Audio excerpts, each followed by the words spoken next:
नमस्कार दोस्तों, मेरे इस फेसबुक और यूट्यूब मंच पर मैं अभिसार शर्मा आपका स्वागत करता हूं। कर्नाटक से एक बहुत बड़ी खबर आ रही है दोस्तों, वो खबर जिसकी गूंज उत्तर प्रदेश के चुनावों में भी थी। खबर आपके सामने है। कर्नाटक हाईकोर्ट का बड़ा फैसला, हिजाब पहनना इस्लाम में जरूरी नहीं, धार्मिक परंपरा नहीं। स्कूल में हिजाब पहनने की अनुमति देने की मुस्लिम लड़कियों की जो याचिका थी, उसे अदालत ने खारिज कर दिया है। बड़ा फैसला, और दो पहलू इसके अंदर साफ तौर पर दिखाई दे रहे हैं। पहली बात, अदालत यह कह रहा है कि जिस तरह से दावा किया जा रहा था कि हिजाब इस्लाम के धर्म के अनुरूप है, उसे अदालत ने सिरे से खारिज कर दिया है। और जिन लड़कियों ने कहा था कि हमें हिजाब पहनने की अनुमति दी जाए, उनके इस फैसले को जो है मना कर दिया। मैं पॉइंटर्स आपके सामने ला रहा हूं एक एक करके। सभी याचिकाएं एक तरह से कोर्ट ने खारिज कर दी हैं। बड़ा फैसला आपके सामने। हाई कोर्ट ने छात्रों की याचिका खारिज कर दी। हिजाब पहनना इस्लाम में अनिवार्य नहीं, हाई कोर्ट का दावा। छात्र यूनिफॉर्म पहनने से मना नहीं कर सकते। अब छात्रों को जो यूनिफॉर्म स्कूल में निहित है, उसे पहनना पड़ेगा। दोस्तों, मैं आपको बतलाना चाहता हूं, आज जो अदालत ने फैसला दिया है, उसने संविधान की दो धाराओं का इसमें जिक्र किया है। संविधान की धारा 25, जिसके अंदर धार्मिक आजादी का जिक्र है, यानी कि हमारा जो आर्टिकल 25 है, वो इस बात का जिक्र करता है कि आपका कोई भी मजहब हो, आपके पास आजादी है। तो उन्होंने जो यहां पर चर्चा की है, जो फैसला दिया है, धार्मिक आजादी और समानता के अधिकार, इन दोनों को मद्देनजर करते हुए कहा है। जैसे कि हम आपको बताते हैं, लाइव लॉ में यह बात आई है, उसमें साफ तौर पर लिखा गया है कि वेयरिंग ऑफ हिजाब is not essential for religious practices of Islamic faith. Prescription of uniform is a reasonable restriction on fundamental rights. क्योंकि हो क्या रहा है दोस्तों, लोग ये कह रहे थे कि जब आप लड़की को हिजाब पहनने से मना कर रहे हैं, तो आप उसके समानता के अधिकार पर हमला कर रहे हैं। तो अदालत अब अपने आदेश में कह रहा है कि जो समानता का अधिकार है, वो किसी तरह से उस पर असर नहीं पड़ा है, ऐसा कर्नाटक के हाई कोर्ट ने कहा है। दोस्तों, मैं आपको बता दूं कि यह मुद्दा पिछले कई दिनों से चल रहा था। सबसे पहले मैं आपको यह बता दूं कि कर्नाटक के उन स्कूल की लड़कियां एक अरसे से हिजाब पहन रही थी, मगर फिर अचानक कुछ लोग उसका विरोध करना शुरू करते हैं रहस्यमय तरीके से। मैं आपको खुद बताना चाहता हूं, मैंने तो स्कूल बहुत पहले किया था, और मेरी क्लास में भी एक लड़की आया करती थी, उसका नाम फरहा था। और फरहा हिजाब पहन के आया करती थी, उसके हिजाब पहनने पर किसी को आपत्ति नहीं थी। मगर अचानक कर्नाटक के अंदर हिजाब विवाद शुरू हो जाता है। मैं आपको दो वीडियोस एक एक करके बताऊंगा। सबसे पहले, पहला वीडियो मैं आपको दिखाऊंगा, लड़की पहुंचती है स्कूल कॉलेज, और वो अपने स्कूटर से उतरती है और लोग नारेबाजी शुरू करते हैं। वीडियो देखिए, फिर मैं इसकी चर्चा करता हूं।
तो जैसा कि दोस्तों आपने देखा, ये जो पूरा का पूरा वीडियो था, ये इस पूरे प्रकरण में सबसे आइकॉनिक वीडियो बन गया।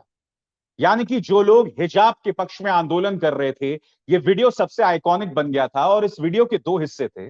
पहला हिस्सा जो आपने देखा, जिसमें लड़की स्कूटर से आती है और लड़के उसे घेर लेते हैं, लड़की के सामने लड़के कूद पड़ते हैं बुरी तरह से, और फिर वो अल्लाह अकबर के नारे लगाते हैं। बाद में लड़के जय श्री राम के नारे उसके सामने लगाते हैं।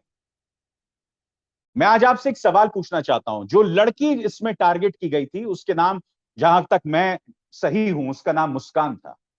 मुस्कान के बारे में एक बहुत ही झूठा प्रोपेगेंडा भाजपा के आईटी सेल ने चलाया। यह बताया कि मुस्कान स्कूल में तो बुर्का और हिजाब पहन रही है, मगर फिर कई तस्वीरें सामने उभर कर आई कि वो देखिए यहां पर कैसे कपड़े इसने पहने हुए हैं, आइसक्रीम खा रही है, इस तरह का तमाम झूठ। मेरा एक सीधा सवाल यहां पर यह था कि आखिर झूठ का सहारा क्यों लिया गया था। बहरहाल मेरे क्या सवाल है वो मैं आपको बाद में बताऊंगा, मगर यह भी सवाल किया जा रहा था कि क्या ये विरोध, हिजाब का जो विरोध है, उसके पीछे कोई साजिश थी? क्या उसके पीछे उत्तर प्रदेश चुनाव मद्देनजर रखते हुए यह विरोध हुआ था? क्योंकि आप जानते हैं जैसे ही ये विवाद सामने उभर कर आया था, तमाम न्यूज चैनल्स ने इस पर कवरेज शुरू कर दिया था और इसकी गूंज उत्तर प्रदेश के चुनावों में भी सुनाई दी थी। और लखनऊ, प्रयागराज के अंदर भी कई मुस्लिम महिलाएं सड़कों पर आ गई थी इसका विरोध करने। यह भी कहा जा रहा था कि यह पूरा का पूरा एक कॉन्स्पिरेसी था।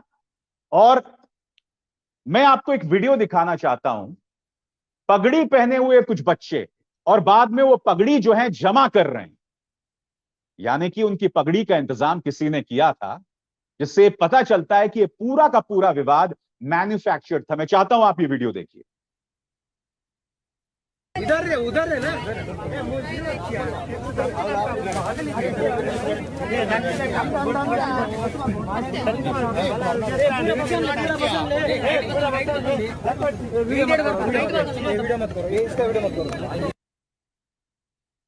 तो देखा आपने, किसी ने इंतजाम किया था पगड़ियों की और वो पगड़ी पहनकर ये लोग स्कूल गए थे, हिजाब पहनी लड़कियों का विरोध कर रहे थे। आज मैं आपके सामने एक एक करके कुछ सवाल रखने वाला हूं दोस्तों, जो आपके स्क्रीन पर आने वाले हैं। मेरे सवाल एक एक करके आपके स्क्रीन पर। हिजाब पहनी मुस्कान पर निशाना साधने के लिए आखिर झूठ का सहारा क्यों लिया गया? कर्नाटक देश का आईटी हब है, ऐसे गैर जरूरी मुद्दों को विवाद बनाकर हम इसकी साख को नुकसान तो नहीं पहुंचा रहे? क्या हिजाब विवाद का इस्तेमाल करके उत्तर प्रदेश चुनावों में इसका इस्तेमाल नहीं हुआ था? कब तक लोगों पर निशाना साधने के लिए ऐसे मुद्दों को जन्म दिया जाएगा? ये मेरे सवाल है दोस्तों, जो मैं आज आपके सामने अपने मंच के जरिए रख रहा हूं। और ये मेरा सवाल दोनों पक्षों से है। आप सब जानते हैं कि कर्नाटक इस देश का इंफॉर्मेशन टेक्नोलॉजी हब है, और अगर हम कर्नाटक को सांप्रदायिक आग में झुलस देंगे तो इसका असर वहां की सुख शांति पर क्या पड़ेगा, बताइए।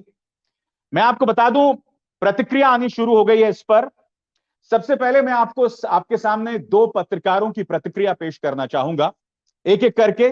पहले फातिमा खान और फिर आरफा खानम शेरवानी ने क्या कहा है। फातिमा खान ने क्या कहा है आपके स्क्रीन पर। वो कहती हैं, my heart goes out to all hijab wearing women, cannot even begin to fathom the anxiety. What a shameful day in the history of this country, कह रही हैं फातिमा खान। आरफा खानम शेरवानी जो कि वायर की पत्रकार हैं, उनकी भी प्रतिक्रिया सामने है आपकी। The only essential thing in India now is majoritarianism. The majority will dictate the terms for the minority. It has a legal stamp today. Arfa यहां क्या कह रही हैं कि इस देश में सिर्फ एक चीज चलती है और वो है बहुमत मुद्दों के बारे में क्या सोचता है, यानी मेजॉरिटी, मेरे जैसे हिंदू क्या सोचते हैं, और उसी के हिसाब से देश चल रहा है। मैं आपको बता दूं कि भारतीय जनता पार्टी की तरफ से भी प्रतिक्रिया आ गई है। वहां के जो मुख्यमंत्री हैं बम्मई साहब, उन्होंने कहा है कि मेरी प्राथमिकता जो है वो शिक्षा है। पार्टी के नेता खुशबू क्या कह रही हैं आपकी स्क्रीन पर। Karnataka high court judgement on hijab clearly shows what we stand for, no appeasement politics, hope the opposition will learn a lesson or two. Do not take your religion to educational institutions. Take your unity, Indianness, solidarity and oneness with pride. जय हिंद। अब मैं आपको बताता हूं दोस्तों, राजनीतिक प्रतिक्रिया भी आनी शुरू होती है। पहली प्रतिक्रिया आपके सामने उमर अब्दुल्ला की। उमर अब्दुल्ला इस पर क्या कह रहे हैं आपके स्क्रीन पर मैं कोशिश करता हूं लाने की, उमर अब्दुल्ला की तस्वीर लाने की कोशिश करता हूं। वो कहते हैं कि मैं कर्नाटक हाईकोर्ट के इस फैसले से बहुत डिसअपॉइंटेड हूं। आप हिजाब के बारे में जो भी कह लें, वो सिर्फ एक कपड़े का टुकड़ा है। वो एक औरत का अधिकार है कि वो क्या पहनना चाहती है। कोर्ट ने इस बात का ख्याल नहीं रखा। मैं आपको बतलाना चाहता हूं कि असदुद्दीन ओवैसी ने भी इस मुद्दे पर अपनी प्रतिक्रिया दी है। असदुद्दीन ओवैसी ने लंबी चौड़ी प्रतिक्रिया दी दोस्तों, और उन्होंने कहा है कि उनकी पार्टी इसका विरोध करेगी और इसे चैलेंज करने वाली है। बहरहाल खबर जो है बेंगलुरु से बहुत अच्छी नहीं आ रही है। आपकी स्क्रीन पर यह खबर मैं आपको बताना चाहता हूं। Prohibitory orders tight security in Bengaluru over हिजाब जजमेंट। इस वक्त बेंगलुरु में बहुत पुख्ता सिक्योरिटी कर दी गई है, बहुत टाइट सिक्योरिटी कर दी गई है, जिसके चलते जो है वहां पर पुलिस जो है बहुत हरकत में आ गई है। तो प्रतिक्रियाएं अलग अलग जगहों से आनी शुरू हो गई हैं। सबसे बड़ा प्रश्न आपके सामने वही बना हुआ है दोस्तों। लड़कियां एक अरसे से हिजाब पहन रही थी, मगर फिर उत्तर प्रदेश के चुनावों से ठीक पहले, और आप जानते हैं कि एक साल में कर्नाटक में भी चुनाव होने हैं, एक विवाद को जन्म दिया जाता है, लड़कियों को निशाने पर लिया जाता है, एक विवाद बना दिया जाता है, और अब आपके सामने अदालत का फैसला। मैं आपको बता दूं दोस्तों कि मेरी अपनी राय इस मुद्दे पर क्या है, मैं आपको बताना चाहता हूं। मेरी अपनी राय, मैं इस बारे में क्या सोचता हूं। चाहे हिजाब हो, घूंघट हो, बुर्का, हर वो चीज जो समाज में औरतों पर अंकुश डालने के लिए मर्दों का लाया हुआ चलन है, मैं उसके खिलाफ हूं। जी हां, मेरा यह मानना है कि इस देश में धार्मिक आजादी होनी चाहिए, मगर आप बेवजह विवादों को जन्म नहीं दे सकते माइनॉरिटीज को टारगेट करने के लिए, लड़कियों को टारगेट करने के लिए, जिसका असर उनकी शिक्षा पर पड़े। मैं आपको एक चीज दिखाना चाहता हूं दोस्तों। आपके स्क्रीन पर इशरत जहां की तस्वीर मैं लाना चाहता हूं। अगर मेरे प्रोड्यूसर इशरत जहां की तस्वीर लाएं, तो इशरत जहां कौन है मैं आपको बताता हूं। इशरत जहां पिछले एक साल से आतंकवाद की धाराओं में जेल में बंद थी, अब उन्हें बेल मिल गई है। जानते हैं अदालत ने अपने बेल के आदेश में क्या कहा? चार्जशीट और प्रत्यक्ष गवाहों के मुताबिक इशरत जहां ने चक्का जाम किया था। अदालत का कहना है कि इशरत जहां ने ना चक्का जाम किया, ना वो किसी संस्था का हिस्सा है, ना वो किसी व्हाट्सएप ग्रुप का हिस्सा है। बावजूद इसके इशरत जहां पिछले एक साल से जेल में थी। आपको ये जो मैं खबर उठा रहा हूं, उसको हिजाब विवाद से भी जोड़ना पड़ेगा। बड़ा प्रश्न ये कि क्या इस देश में मुसलमान होना अब गुनाह हो गया है? क्या हिजाब पहनने से हिंदू धर्म खतरे में पड़ जाएगा? और दूसरी तरफ मेरा सवाल उन मां बाप से भी है जो मुस्लिम लड़कियों पर दबाव डाल रहे थे कि अगर वो हिजाब नहीं पहनेंगी तो मैं उन्हें स्कूल नहीं भेजूंगा। आपकी शिक्षा ज्यादा जरूरी है या हिजाब ज्यादा जरूरी है?